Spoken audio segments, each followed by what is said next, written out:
So we are putting a lot of effort, but maybe in the next financial year we need to have a particular budget for closing Shakahola. Based on my briefing I've received here, I really think that there is need for a one-off budget that takes care of both collection of information, of samples, but most importantly in terms of final leg in terms of investigation, but also what to do with the people who are unable to come forward. We are unable to get DNA samples. What do we do with the site? You know, can we make it a memorial site for remembrance of these victims of, unfortunately, religious extremism and radicalization, and therefore so that it can become a place where it will remind us about our failures as a society to protect those who are victims of radicalization and religious extremism. Whether there was any acts of omission or commission on the part of the security apparatus and administration team is a matter that has not really been established. So the question is basically for us to get indeed whether there were people who are specifically culpable.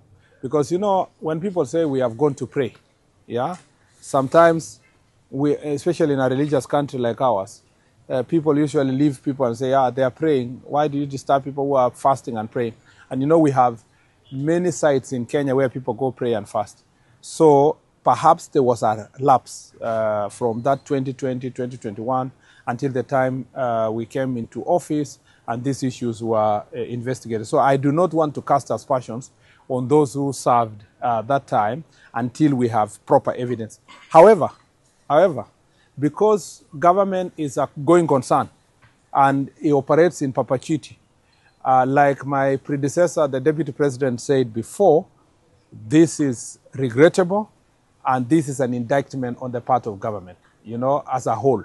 It is something that should not happen in a country that has so many security apparatus, either whether somebody received intelligence information from the ground and maybe never acted on it, or we must own up as a government that this is a failure on our part, that we can lose over 500 people when we have a government that whose responsibility is to protect its own people. So to that extent, I can say without fear of contradiction that it was a failure of monumental proposition on the part of us as a country and as a nation that we failed.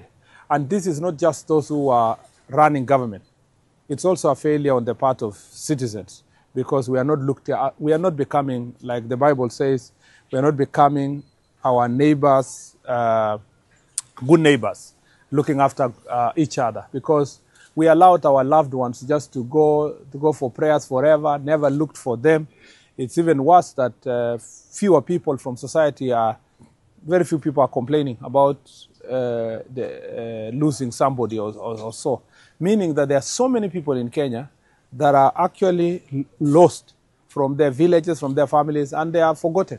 Because even in this situation, because of the small number of people who came out, it points out to this very problem of neglect.